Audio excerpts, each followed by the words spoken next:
a good coach is a good coach, no matter where they come from. I've been coached by people who are outside of my circle, and a lot of times I think that the language they use is different enough that it prompts me to think more about what I'm doing.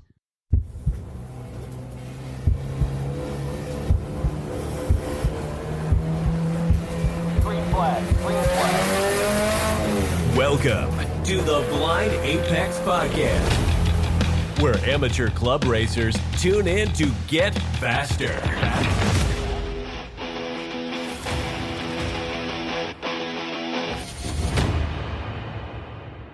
This episode is brought to you by Deechworks Fuel Systems.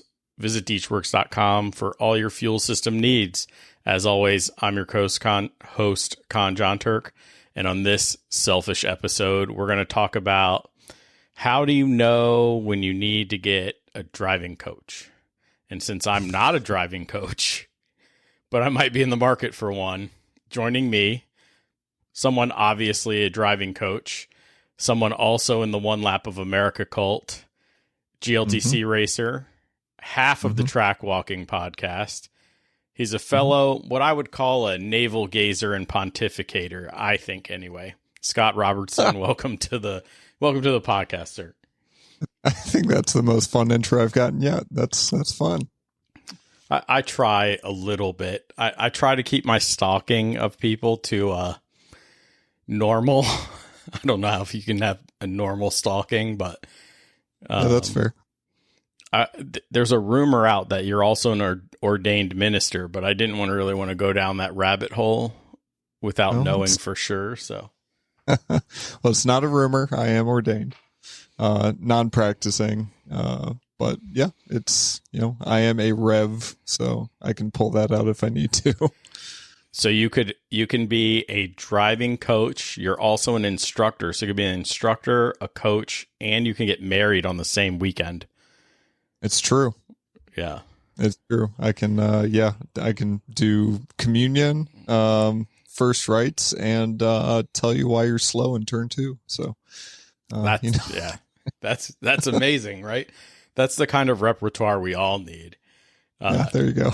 Yeah, I didn't get any of that with my $40 on the online church of whatever it was when I was looking to maybe have to marry my sister-in-law and my brother-in-law and be the officiant. But yeah, anyway. Well, my co-host on the podcast I do called Track Walking, we had Seth marry my now wife and I, so he got to get online certificate in the mail and stuff, and it honestly looks way nicer than mine does. So a few dollars goes a long way. Yeah, that $40 does go a long way, mostly in the certificate realm. I don't know if it actually has real traction, but whatever. Anyway, Scott, let's get your background in racing and sort of what got you into instructing and coaching. Sure. So I've, I had Hot Wheels when I was a kid. My dad had an interest in cars. He actually raced, starting in 79 and through 82 when the SCCA had a, kind of a spec series called the Bilstein Rabbit Cup. And I've got some of the media from those years and stuff, but he raced with the likes of Al Unser Jr. and some other big names, oddly enough, on the same weekends. So kind of all that to say that it was just kind of something I was always interested in, but never really got the opportunity to do anything. And when I was in college, this cool little car called the Neon SRT4 came out. And my dad, who was a Chrysler dealer at the time, took this special training that you had to have early so that we could get one of the earliest allocations of this new fancy car, because we were going to take it on the One Lap of America in 2002. This was. Mm-hmm. And I started looking through, the magazine articles that were the only way you could really follow it at the time. And, I was seeing Vipers on dirt ovals and all sorts of nonsense like that. And it seemed like a really cool thing. It's a fast car. I can be an idiot too. So yeah, let's go. The car that was supposed to be allocated to us was reallocated, with like a month to go. So we kind of lost our opportunity to do that then. Mm-hmm. And that was kind of the last opportunity my dad and I took to go racing, and together. And so fast forward to 2017, had kind of been getting the itch of doing something that I've always wanted to do and something that was just for me. And so I picked up this really rare red Miata. I say that very tongue in cheek because they're all freaking red. But I found it local and I got a pretty solid deal on it. And it had a couple bumps and bruises because apparently the guy who owned it before me could only see out of one eye. So it kind of he was parked by feel a few times, I think. And that kind of put me down this really weird rabbit hole of knowing that I was going to do the one lap the following year in 2018. Mm-hmm. And was going to go race it. So the first thing I did was strip it out and sent it off to get a cage, even though I'd never really been on a road course before. It was just something that I knew I was going to do. And that basically got me in touch with, I'd been to the Grid Life Festival at Gingerman the year before, and I was having beer in turn 2 at Gingerman, listening to EDM in the background and watching cars go around a racetrack. And I was like, I'm just never going to leave. This is amazing. This, this is who I want to be for a while. So yeah, kind of found a home with Grid Life, started kind of through their HPD ranks and stuff like that, and got to know some of the organizers. And once GLTC was going to be a thing, they all told me, yeah, you should just do it and, go do the instructing and it'll, help pay your way sort of thing. And I was like, oh, if you guys think I should, I guess I'll do that. And ever since that first weekend at Mid-Ohio, I've been an addict for wheel-to-wheel racing for sure. Yeah, I don't think people understand how addicting the Go Fast crack pipe can be. So terrible. Yeah, it's terrible. It'll make you do some crazy stuff. Yeah, driving fast on track and in weird conditions and stuff is bad enough. But as soon as it was, this weekend couldn't have lined up any better. It was me in a very stock driveline NB Miata with suspension and okay brakes. And that was it. I didn't have any aero. I didn't have any extra power. And I had this stock S2000 running the same lap times as me within a tenth and just making that speed in very, very different ways. Oh, yeah. And the entire weekend, it's the only weekend we've also had 5 races in GLTC. All weekend, we were nose to tail the entire time. I was trying to just chess move my way. It's like, how can I possibly get this guy? We were getting lapped every single race, and I couldn't have been happier because of that. And just that mental, I know I can get him. I just everything has to be perfect, and then I can get him. Never did, but it was that chase that really cemented it for me.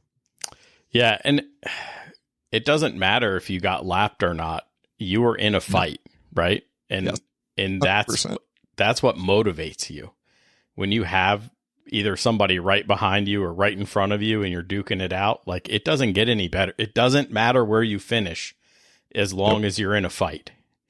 And exactly. It's the best feeling. It really is. You know, I'll come off the track and be happy, even though I coughed up the position, you know, on the last lap or whatever it is. Because it was that much fun, right? Who cares where you finish sometimes, you know? Yeah. I still remember one of the races. This must have been 3 years ago or so. I was racing one of my buddies I found myself around often at the time was Eric Meadows, and he had a swapped NC Miata at the time. We're at Autobahn, and there's a long right-hand turn called Patience that goes into a tight left-hander before the straightaway. And I knew he was faster than me. He knew he was faster than me, but he just couldn't quite make it around. And sure enough, we were coming around Patience, a long right-hander, into a quick left-hander, and instead of staying right at the end of the turn to set up for the left, he just went straight for the apex and forced me to course correct coming in, and it was the perfect move that he could have put on me. And like as soon as he did it, I was laughing in the car, and like I gave him a thumbs up as he passed me on the straightaway, because I'm like, that's exactly what you needed to do. I didn't see it coming, and by God, I'd never let that happen again. Oh, yeah. There's a couple of spots, couple of passes that I've pulled off or been passed, and I'm like, that's never going to happen again. I get to burn that one time, especially with that person, right? You get to burn it one time, and you use it when you can use it, but you know it's not going to happen again unless they fall asleep, but they'll never fall asleep with you around again, so... Exactly. It's good info to have. So, sort of on topic. Sure. Let's talk the difference between being an instructor and a coach. Yeah, I've heard Ross Bentley speak about this, and a few other coaches as well. And I think without being like exclusion, I don't want to exclude anybody or anything, but I think that there is a difference that's important to kind of point out, and not to say like, if you want to call yourself a coach, fine. Like I'm not going to be the one to tell you, no, you're not a coach and whatever. But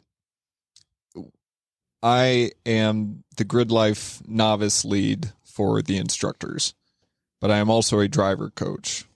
And the things that we do in the novice group as instructors is very different from what I do personally as a coach. Mm-hmm. As instructors, within the Grid Life community specifically, safety is number one. Following the rules is number two, and having fun and learning is number three. Mm-hmm. Like if we can do those things, we're set, but that's the focus. And so a lot of it is track etiquette, it's rules, it's awareness, it's all stuff like that. And a lot of it is us instructing this, what we call ducklings. We instruct our ducklings in what to do, especially with track etiquette. Blend line, you have to not cross the blend line. Flags, you have to obey the flags. And we have tests to see if they're going to obey the flags. Passing rules, we enforce passing. There's all these rules that they need to do. And that is the part of instruction that we do. It is one person telling another person what to do. It's directive. Does that make sense so far? Yeah, it makes sense to me. It's a little bit it seems like so far the differences are in what you're prioritizing in your conversations and then how it's going to be presented. Sure. Yeah, and this all is to say that coaching can't happen on these Grid Life weekends for the novice. But the core of it is instruction. It is follow these things. It's, hey, you're not using all of the track. You need to use all the track. Because the piece that's often missing for novice students is feedback. Mm-hmm. Is a lot of the novice drivers don't quite know what they're doing to give you feedback, or their feedback isn't necessarily reliable. When they say that they're understeering, I've got to ask questions to that, because I can't. What when you say understeering, what makes you think that you're understeering? Is it a feeling? Is it a sound? Is it what? Are you seeing something? Like, what's happening to make you think that? And the reason why I start asking questions is because we've learned that we can't necessarily take these drivers at their word just because they're less experienced. And if we're going to talk about understeering, like, let's talk about it, but that we need to know what's happening. And so there's that piece, that kind of feedback piece from the driver that's simply less experienced, like I said, versus other drivers who, like you, are working with them. That depending on the level of coaching that you're doing and stuff, is the driver feedback portion is super important. Mm-hmm. Because it's not like me as a coach telling these drivers, like these like high-end time attack drivers, hey, you need to do this better, you need to do this, but like that happens occasionally, but oftentimes it's like, hey, we're seeing some inconsistency at apex and exit here. What's happening there? It's that conversation rather than, hey, you're not hitting your marks, you need to go do something. So I guess that would be maybe another difference is instruction typically, although I always encourage a lot of questions, it's typically a lot more statements, where coaching is certainly, I think, a lot of questions. Okay. I know you also run Robertson Racing, right? Yes, sir. So, and I believe that's, if you need coaching and he's around, that's the umbrella that you'll be coaching under, correct? Yes, sir. Yep. So, that's me, and that's my wife, Becky. Okay. I know that you worked at least with one time trial driver, because he also drives an 8th gen Civic. So we always we battled on different things, not battled, but we converse on, well, what are you doing and what are you doing and what's your gearing look like and what's your rear sway bar setup and yada yada yada. We're talking about Nick, right? Oh yeah. So, he's coming back this year. I'm excited. Yeah, I thought the algorithm kicked him out of my life. Really, I thought, because I was like, where did he go? Where did he go? But, yeah. Anyway, so what? Okay, from my perspective, or anybody's perspective who's sitting listening to this, what do you think? How would we know when we need a coach? I love this question, because there's a couple different perspectives I think we can take on this question. Okay. There's the perspective of somebody else looking at you, and then there's the perspective of you as the driver. So, like, how could I see my buddy in paddock and know that he needs coaching? Mm-hmm. And I think that's the easier of the two, because it's also good for maybe business, but like everybody needs coaching. Right. From the outside, like we all can say we all can be better drivers. And coaches would help that process. I don't think that's controversial to say. Now the right relationship and stuff, we can talk about that, and the style of coaching, or I think it's the relationship that's really the key for like long-term coaching. That's super, super important. But I think the more difficult question is for us as drivers, how do we come to the realization that we need coaching? One, and then what finally breaks us down and humiliates us enough to go seek coaching. And then 3 is actually like doing the booking and like sending the email or making the phone call, stuff like that. Like those are very distinct discussions almost. Hitting send on your data, sending your data to other people. Some people don't like people looking at their data. Sending the Venmo, PayPal, whatever payment processing they're going to do, releasing all of that, that's a whole nother blockade. But yeah. So personally, I've learned that through looking at my own data, I do data every day, just not driving data, but I'm a number cruncher by trade. Okay. And I look at my data and I'm like, I'm so consistent. I'm consistently just off pace, right? And I'm like, this is miserable. And it doesn't matter. It doesn't matter whether it's lap 1 or lap 17.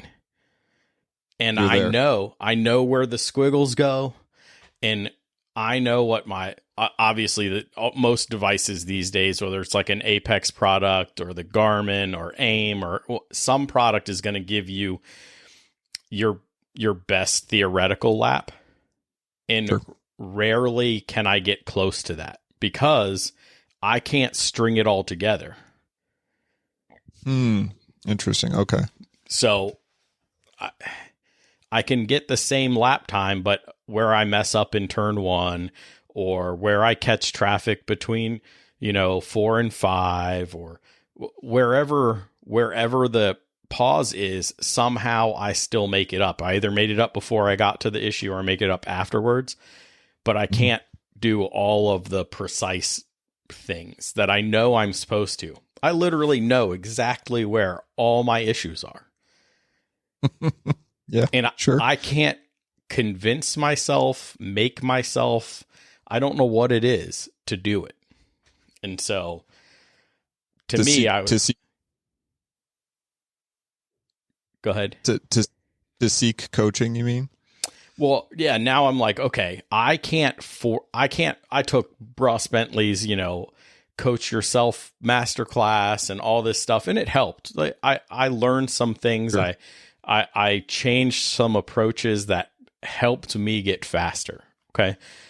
But I quickly ran out of those. I don't want to call them tricks, but let's just call it a trick for whatever.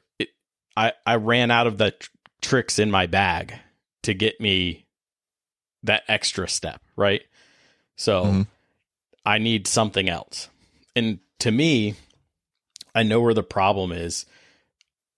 It's all my fault. I mean, sure, could I have my car a little looser?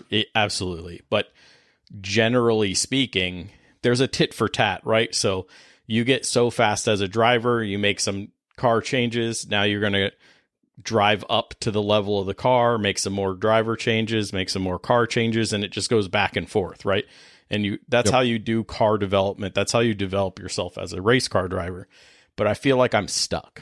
Like I know what I need to do to the car, but it's almost not worth it until I can like get myself unstuck. Well, I think first we should acknowledge and give congratulations on the fact that you have data. Not all drivers do. Almost all competitive drivers do. But the way I kind of look at it is coaching is an outside perspective on what we are doing in the car. And data is an outside perspective on what you're doing in the car. Now, we tend to take it at its word because it's very objective. It's data driven, it's numbers, it's squiggly lines. it can't lead us wrong. All it can do is just show us the truth. Mm-hmm. Now, the difficulty with data is that it still has to be interpreted. We can see the numbers, we can see the squiggly lines, we can see even on GPS location, car placement on the track and things like that. But still figuring out how to take this info and make changes is difficult. And like you alluded to, finding and interpreting your own data is very different from looking at someone else's data or video and these kind of things. And it's something about that step back from not having driven these laps and not being invested and connected to what happened that allows us some freedom and perspective and suggesting and like thinking, well, what if you tried this? Or have you thought about that? And all of a sudden it's like, oh, that might be a thing. But when you're looking at your own video and you're looking at your own data, it doesn't come as easily. And I know this because I've looked at my own video and I've looked at my own data, and I'll be damned just like you if I can't see some places, especially if I can get data from some of my buddies.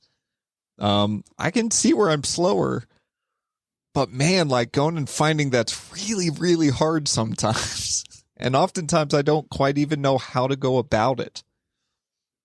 And so that to me is where the relationship of a driver and a coach is really, really important. And what I try to also break down is like a coach is not a guru. A coach doesn't have all the answers. And despite how some people may see that relationship, you don't go to a coach because they're going to solve your problems. You don't go to a coach because they know all, that they're the Wizard of Oz behind the cloak, all knowing and stuff. A coach is there to ask questions and to get you to think about some alternatives. And I think I kind of stumbled upon a few months ago something that's really important to me as a coach is like, if I can help instill some curiosity in my drivers, I think that's a huge win. Because if you can be curious about things, well, usually in this corner, I brake, I start to release, and then right after I start turning in, then I'm off of the brakes. What would happen if I just kept releasing the brakes farther into the turn? You may know, but do you know? Like what would happen? Like go try it sometime. But it's these curiosities that we're all especially at tracks that we're very familiar with. Gingerman are my home track. I've got tons and tons of laps there. And that's one of my hardest tracks to find extra time because I know it too well. I'm not curious about it anymore. Where new tracks, I'm like, well, what if I just try putting the car in a completely different spot here? Or if I try to get the car rotated like 20 feet earlier, what's that going to do? And you're trying these things. And that's part of, at least for me, that's part of how I like to coach, is to be curious about the whole thing and to work with drivers to suggest things driven by data, looking at videos so that we do have these objective things, but suggesting that maybe not everything is as black and white as we may think it is. Does that track for you? Yeah, it does for me. Hopefully it translates for other people's. Yeah. I think it leads into this next question. And that is, if you've decided, and I want to explore the relationship thing maybe after this question, because I think it's really important. But what kind of mental state do you need to be in when you're getting coaching? Yeah. So I think the first is a really important part in that I've talked with drivers for a couple years, actually. It could be a friend of a friend or somebody I always wave hi to in the paddock and stuff like that. And, you know, they've come up to me sometimes like you do, and it's like, yeah, I've been thinking about coaching. I'm like, yeah, that's interesting. You know, why are you looking or even thinking about coaching, you know, trying to learn a little bit? And, you know, they'll tell me, and I'm like, hey, well, here's a card, or, you know, I'm tall red feather flags down there, you know, stop by, we can talk and stuff like that.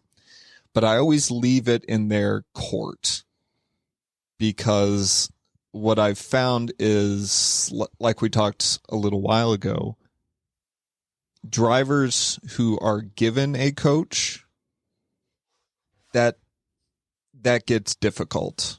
It has, what I found it works best oftentimes is if it's the driver's idea, and if the driver has to be the one to come and say, I'm ready, or I want to do it on this day. They have to prepare, they have to plan, they have to, you know, be emotionally and mentally invested in the whole thing. And I think that's kind of where it starts for that relationship, is just the willingness to pick up the phone, to send that email, to say, hey, I know, you know, we casually talked about it, but what would this look like in real life? Right. What would it take?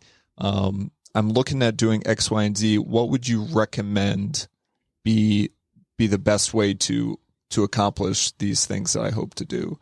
And that's where things can actually kind of take off, is a willingness to enter into a new relationship, which we've all been in middle school. Like, new relationships are scary as hell. Right. So it's like, it's a big deal. And we're all like to think we're adults, but like, still doing that thing for the first time is never comfortable, or is rarely comfortable, I should say. So I think there has to be kind of a willingness on the driver's behalf to want to be there. But also there's some, I think, some semblance of humility in, like, it's, as drivers, and largely in a male dominated sport, we like to think that we just know how to do it intrinsically. It's in our DNA, right? It's, if you walk through the paddock, 99.9% of the people, they're the alphas. They're type A. They're whatever the strongest, domineering, swagger-filled fools that you've ever met. That's essentially, and we coexist, right, together in this one area, usually in a pretty respectful manner, but that's who's out there, right? So coming to the realization to let go of that a little bit, to realize, okay, I am this good and I want to be this good.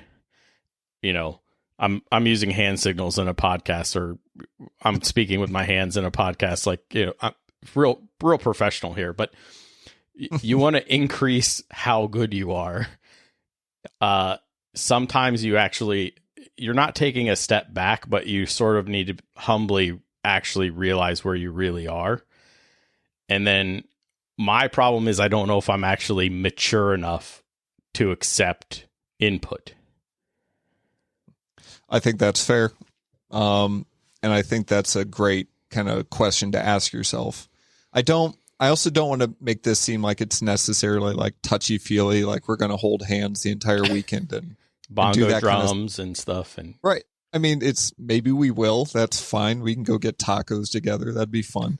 But at the same time, just like you said, I think as racers and as drivers, if we look around the paddock and even at our own car or program or whatever you want to call it, we have to have help.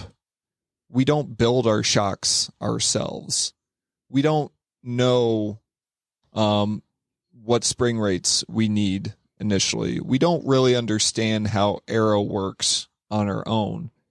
And so the longer you're in this sport or this hobby or whatever you want to call it, the more we realize that there are people who are more honed into these different niche areas of the car and of this sport than we are, and that we have to have those people. I've got wiring guys, I've got tuning guys, I've got transmission guys. It's all these. I can't do it myself. And for me, a coach functionally is no different than your shock tuner or like who suggests your spring rates to you. These are simply people. If you want to look at it different from the whole relationship aspect, that these are people to help you go faster. That these are people who can help identify areas that you are not aware of, blind spots in your own awareness, and can give you a competitive advantage. I mean, it's kind of, I think it is very slowly starting to trickle down. But from any of the like expensive pay to play race series, business racing, whatever you want to call it up top, that drivers have coaches. They can call them performance engineers, whatever you want to them, but they are driver coaches. They are mental professionals. They know data. Like, these are people. And if you are trying to be competitive in a particular arena, of course, you're going to want to know about tires. You're going to want to know about setup. You're going to want to know about aero. You're going to want to know about power. And you're going to want to know about driving. And acknowledging that, yes, you are the one behind the wheel doing the driving. But if we're going to spend so much money on tires every single weekend, right, paying a coach, which has much longer lasting benefits, it's kind of wild to me, like the amount of money even I spend on my cars sometimes. And it's like, what, like, coaching's to me like one of the like duh things that you could ever do for your driving, as long as we get over the ego part of it, of just needing to feel like we know how to do this thing. So have you ever had a driver where you thought you and the driver weren't compatible? Several times, especially at the novice level. Over my years of instructing novice and stuff like that, we get a lot of turnover. We've had drivers who would keep taking the novice course. We would never kick them out. We've actually had 2 drivers go straight from novice into GLTC because we just prepped them and we knew exactly kind of what they were going for. And so we're like, just stay in novice. You'll get free instruction. And like, we all talk with each other and we can just pick up right where we left off the weekend before. But there are lots of people who don't do every event. There's, they come in regionally and stuff. So my exposure into the novice is pretty expansive at this point. And yeah, there are some drivers who just don't, for some reason, jive. Like, there was something that was said or heard early in the weekend that just got off. And so the way that Grid Life does it is that if there is a personality conflict, like, let's take care of it. We have the ability to switch drivers and instructors. It's going to work better for the driver. It's going to be easier for the instructor. Like, let's change it. There's no reason to try to beat your head up against the wall. Right, but just for the sake of whatever. In the coaching realm, when you're trying to develop that relationship and it's either you're not compatible or you get to it's me, not you, maybe we need a break. Like, how does that work? Like, Yeah, I can't say I've experienced that acutely. I certainly have had drivers that we just get along naturally. Mm-hmm. Like it's like we're speaking the same language. The way that we kind of think through and prioritize things are very, very similar. So things seem to click. But really, I don't think I've ever had a personality conflict with a driver I've coached, but I have had to work a whole lot harder with some drivers to figure out how I can help them do what they want to do better. Sometimes it's in the order that we talk about things. Sometimes it's just the timing of after they get out of the car versus when they're going to get back in the car. Sometimes it's got to be eyes closed and visual. Sometimes it has to be data driven. Sometimes it's got to be video driven.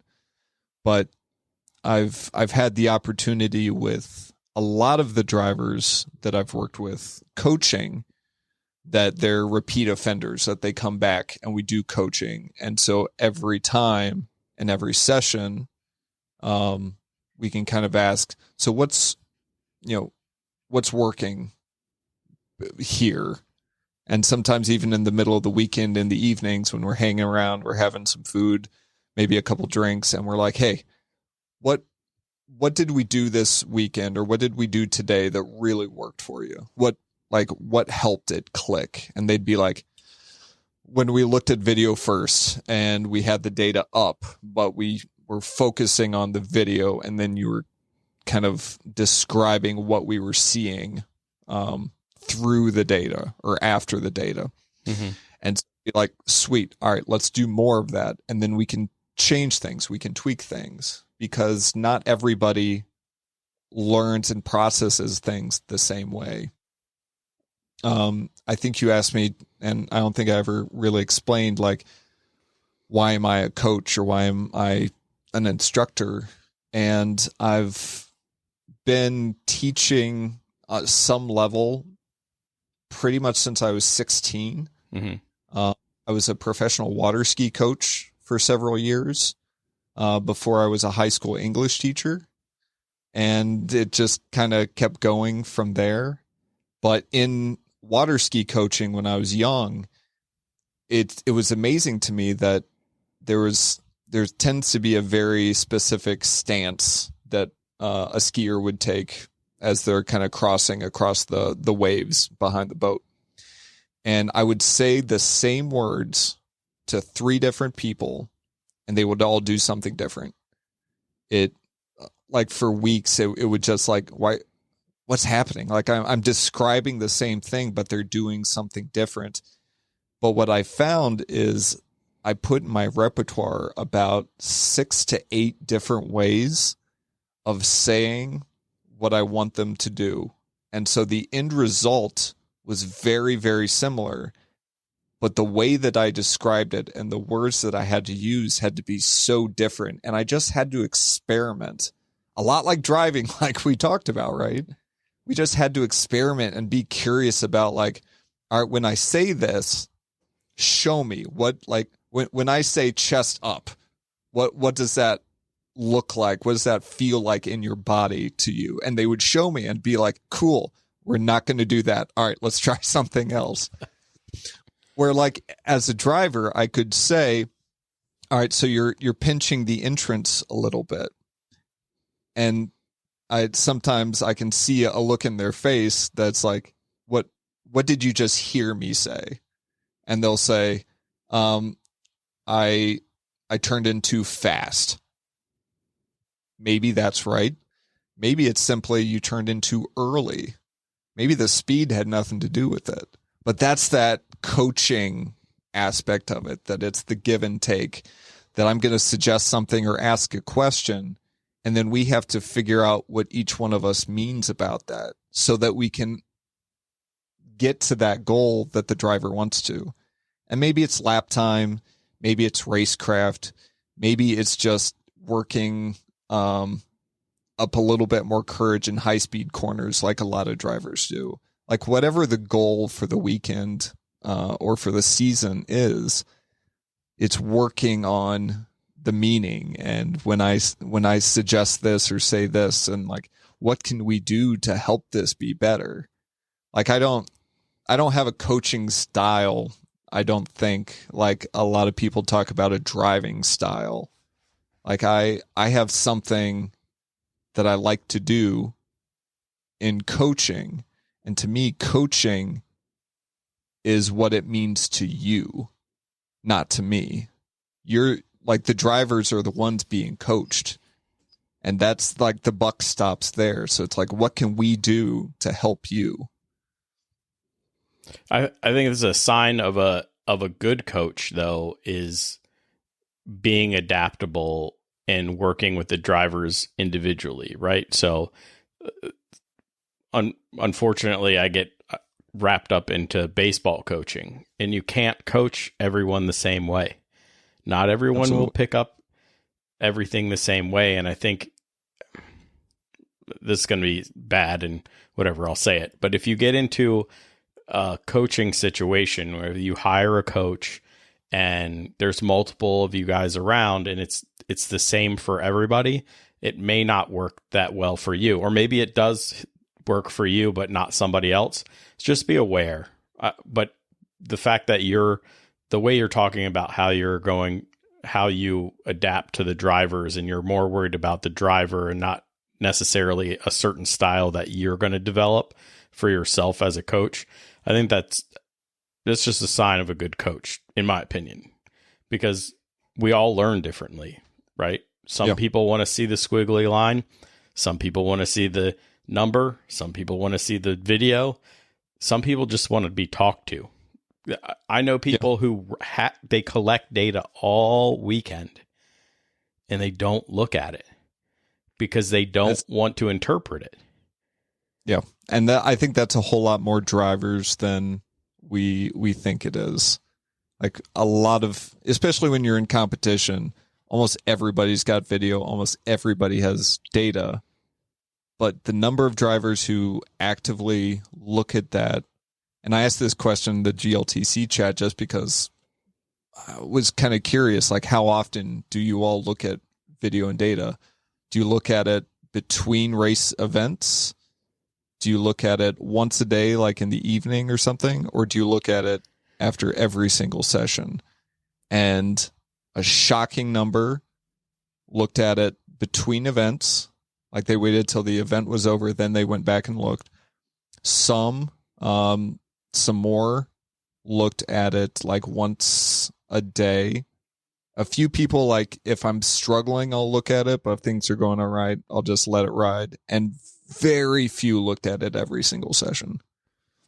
Not promoting the Garmin because they didn't give it to me for free or anything, so it's not worth. But that's the benefit of the Garmin. I think it's more of an intro tool. It's a very driver specific tool, but it's so easy to pull it out and look at it, right? I almost have no excuse not to look at it after every session. Yeah. Well, that is the nice thing about the Garmin Catalyst, is that it takes that data and it interprets it for you, and it will tell you. I mean, the Garmin Catalyst is what I would call an instructor in a data device. Right. Is it interprets for you and it tells you what to do. It doesn't necessarily tell you the why. It doesn't ask you, are you breathing before you go into the braking zone? Like, what's your mental state at this part of the race? It doesn't get into all that stuff, but it does make it incredibly easy and low barrier just to be able to pop it open, and it'll give you your 1 to 3 opportunities on a lap. And for some people, like, that's just what they need. Like, they've got other things going on. They've got their family and their dog in the RV that they've got to kind of entertain, and, you know, their car isn't maybe the most reliable. So they just need, like, all right, turn in earlier here, get back to throttle earlier there, and brake later here. Awesome. Got it. I can do that. And that's fine. Right. But the AIM products, they tend to have driver input and chassis inputs. Mm-hmm. But it comes with a bigger commitment, right? So I actually would be interested if you reran that survey to figure out what data everybody's using or everybody's looking at. Yeah, to correlate it, I think I know most of the answers. At least in the GLTC community, the AIM is pretty ubiquitous. Mm-hmm. It's pretty across the board, even in the time attack community and stuff like that. And I think the AIM is kind of the standard. Yeah. But I think it's the standard because it's the standard and just everybody assumes that that's what they should get. But what I've seen more with the AIM, and, you know, I would need to, like you say, kind of pull and, you know, figure out the percentage correlations here and stuff. But the barrier to entry of getting the data off of the device onto a laptop, understanding the software that AIM uses, which isn't the most intuitive, I think is fair to say. Definitely need practice. It's a skill. It can be super powerful though. Like, especially like you start adding all of these inputs, but each input kind of costs some money and some mechanical time. It's even getting that data sometimes can be difficult. Pulling the data, interpreting the data. There are these like little barrier to entry that I think on an already busy weekend, when you're hot or you're sweaty or you're tired or you're frustrated or you're happy, sometimes like looking at data isn't exactly at the top of your mind. So the more barrier to entries that you have, the less likely you are to look. So the people who do look at data like have to be super intentional about it. Have to like almost schedule a time or say like, all right, I'm going to get out of the car. And then for the next 20 minutes, I'm going to be sitting here with my laptop or my phone staring at data. And that's just what I'm going to be doing. Yeah, it's that trackside process that I believe if you have an AIM, you need to nail that down to make it to add it into your program trackside, right? I'm going to get out of the race car. I'm going to get out of the fire suit and all that jazz. And then I'm going to go worry about my laptop and Bluetoothing to my dash or whatever your setup is, right? Pull the data, then, you know, sit down, or maybe as long as the data is downloading, you're okay to go do something else. Whatever your process is, you just have to build it in, I think. But it's the same for the Garmin. As easy as the Garmin is, it's just as easy to leave it in the car and walk away, Exactly. right? So, Yes. And by the way, having a coach kind of forces them into the process to get this stuff going, right? So, Exactly. When you're like, Yeah, I never have time. Oh, you're about to have time if you hired somebody. So, yeah. Yeah. And that's kind of where the intentionality is. Like from the moment you send that email and you kind of, reserve your coach or, schedule the coach for a certain weekend, like in your mind, that is already taken up some mental bandwidth for you. That is something that gets scheduled in because you want it there. It's not like a coach is just going to present themselves to you and be like, on your shoulder, have you looked at your data lately? Like that kind of like overwhelming, like, God, not now, coach, go away. It's you've invited them into your space. And that's, it's a thing. It certainly is another aspect, but I think one that can make it easier. But in kind of committing to doing that, it does take some time of your weekend. It is going to be some more thoughts and questions and looking at it. But especially with, again, I call them my repeat offenders. But the drivers who I've been able to coach for a season or more, and even multiple events in one season, it gets easier every single weekend that we do it, because we can reference back to other race weekends. We can reference back to other corners and other tracks and other situations off of tracks that led into a specific thing.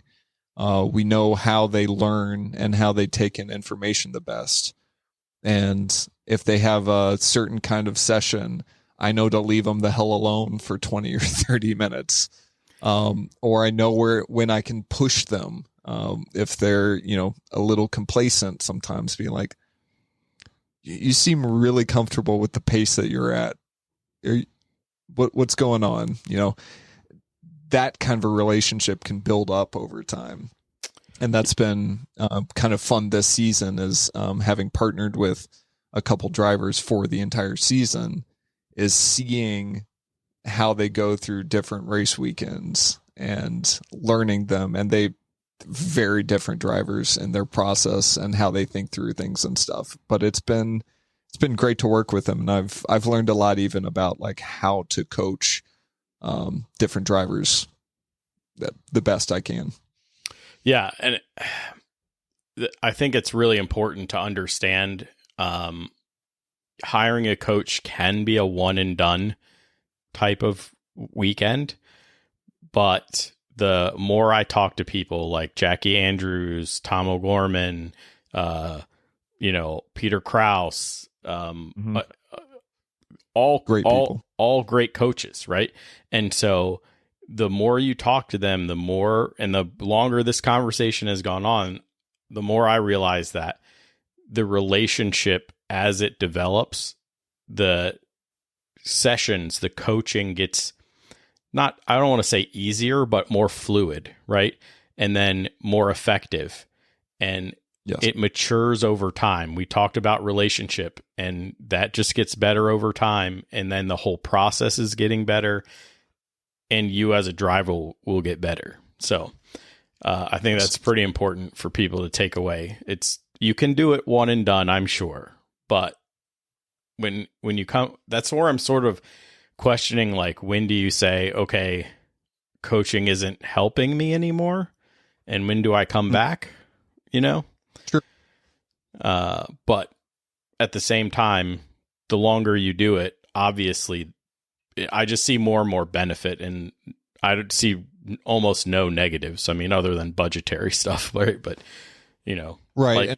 And I certainly wanted to bring that up briefly. Is like I'm very aware of that there is a financial transaction that goes on with coaching, and while I'm always the first to be kind of realistic in saying that the more that we do this, the better it will get.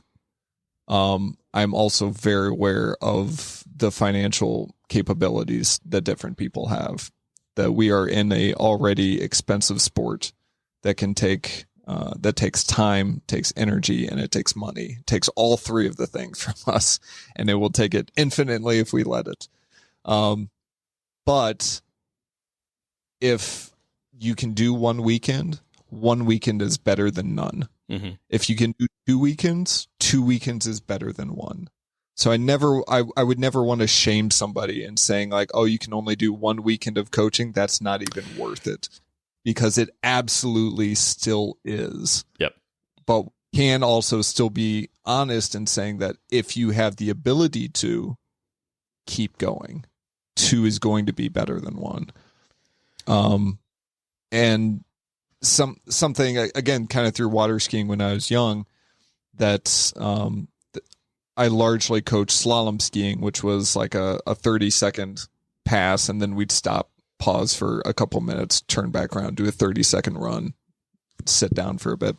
And often, like, I would not say a word to them for the first 2 or 3 passes, which was off-putting for some people, because they do one, they're like, all right, well, what do you think? I'm like, I saw you do it for 30 seconds. And like some of the things I saw, I don't know if it was just like a one-off mistake or if it's a trend. Like, I need to see a little bit more. And so I didn't want to waste their time. But at the same time, like, I don't want to confuse this conversation by suggesting things that you already know. So it's like, let's just keep going, and then we'll figure something out. So like in that first weekend, like I'm not going to tell drivers, like, I'm just not going to give you feedback until day 2. Like that's not realistic. But like we said, like the more we get to know each other, the more I get to see out of these drivers that I'm able to coach, the more insight I have, the more awareness I am of their mental space going into any given situation, whether it's a wheel-to-wheel race or time attack session, or HPD or whatever it may be. It's like, I'm just able to pick up more, and they're able to understand when I say this, I mean this to them. And that trust that if they don't get it, they're going to ask me. That they're not just going to be like, oh, yeah, that's a good point. And then like turn around, walk away and be like, I have no idea what that he was talking about. Well, so would you say a best practice would be to hire a coach that sort of follows the same schedule you do, or is in the same organization you are in? So the relationship can build personally and professionally depending on the weekend kind of thing? I don't think it needs to. Okay. If it's more convenient, if it's more financially attainable to do it that way, then yeah, again, like as long as coaching is working, that do what seems good and effectual to you. Mm-hmm. But in looking outside your organization for legit coaches, a good coach is a good coach, no matter where they come from. I've been coached by people who are outside of my circle, and a lot of times I think that the language they use is different enough that it prompts me to think more about what I'm doing. That, you know, it's interesting, like the different 3 or 4 letter organizations that are out there for racing, that we think that we're very diverse within this thing, which we are. But even within that paddock, the way that we talk about the flow of a weekend and things, we start using very similar phrases. And by bringing someone in who's doesn't use that language, it can sometimes, again, kind of spark that creativity and that curiosity. And that's interesting that you said it like this, because I've always thought of the phases of a corner like this, but you're describing them like this. Can you tell me more about that? Mm-hmm. And then all of a sudden, like that can like jumpstart this whole discussion, learning opportunity for both the driver and the coach to understand more about what each other is kind of on about. Yeah. My brain is just spinning right now. What's okay? So let me do some minor coaching here. What's it spinning about? Well, I think there is a balance when you have to hire a coach that's not from your region or area or travels in your circle, then you're paying more expenses, right? So can be. Yeah, I've asked around, and that's generally how it works, right? And then, so when they're in your circle, they're usually already there, and so it's like a +1 kind of thing. Yep. It's less. At the same time, your point about using a different vernacular to help prompt your thought processes is probably true for me, right? And so it's like, oh, well, and so my brain is like, okay, I'm like trying to cost benefit on the fly. I spiral sometimes. So, no, but that is, again, I'm very aware that finances are a real thing, and money does not grow on trees for all of us. And even within, the way that I structure coaching is I basically put out my schedule on the website. And if you sign up for coaching on those weekends that we're just already at, yes, it lowers the cost. Okay. Now, what's different about it is that you are splitting my time with other drivers and with other responsibilities. So it is, we call it just like trackside coaching weekends where and if you would like coaching, I'm there. It's going to be cheaper, but you do get a percentage of my time. Right. Where it's a private coach, you have hired this coach to fly in or drive in or like, whatever it is. And they are there for you. That they are your buddy. They are your companion. If you need something, they're your man or woman, that they're going to be there for you basically all the time. And if you need them to not be there, then that's their job to not be there as well. Right. Yeah. That's a good point. But that there is a difference, and that the price does reflect some of that as well. Okay. So, what you mentioned your website. So what's your website so we can plug that a little bit for folks that may share your events with you or not? Yep. Plug it. It's robertson-racing.com.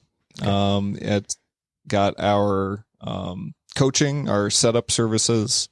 It's got some merch and clothing on it, and it also has a couple hardware devices that we use that make our life easier. We carry the Apex Pro data device, and then we also carry the RaceSense digital pyrometer, both of which we use so freaking often on a weekend. It's just like another appendage at this point.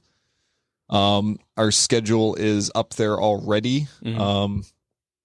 Pretty tentative. We're doing most of the Grid Life calendar as well as the One Lap of America next year. But we're also in West Michigan, so it's like Gingerman's pretty dang easy for us to get to. Grattan is easy. I mean, we're within 6 hours of a lot of the Midwest tracks, which makes it easy for us to get to. Okay. Awesome. And the podcast again? Yes, that is Track Walking Podcast, Facebook or Instagram, but really Spotify, iTunes, wherever you get your podcast, you can find it there and listen to Seth and I pontificate about philosophers and green rice that he made. He managed to turn that into a driving metaphor as well. So it's it goes down some interesting holes. And Seth is the master of mini motorcycles. So if you're into motorcycles, the other half of this partnership does the motorcycle life, or maybe not many, but mini yeah. motor. Yeah. Small, tiny ones. Yeah. So my favorite dig, we were on the One Lap of America and we stopped in to an Air Force base that was right next to it. We got invited by a fellow GRM member who works on helicopters, so he invited our little crew in there to go sit in like Black Hawk and Apache helicopters, which was pretty dope. And Seth was telling them that he races small bikes, and one of the Army mechanics was like, small, you mean like 450s? And I laughed so hard because we're talking like 150s, like 70s. Like legitimate tiny bikes. So the idea that this guy thought that 450s were small was just very entertaining for me. Yeah. Give them a listen for sure. I enjoy it every time it drops. So definitely give them a listen at Track Walking. Thanks again for coming on. I know this sort of topic was out of the blue and you were like, I'm ready to jump on it. So I appreciate that. Hey, great to be on here. Likewise, I've listened to yours for quite a while and I enjoy it. So it's good to get to know you a bit more. Yeah. Thanks a lot, man. Absolutely. Until next time, keep working on yourself. keep working on the car, and let's get faster.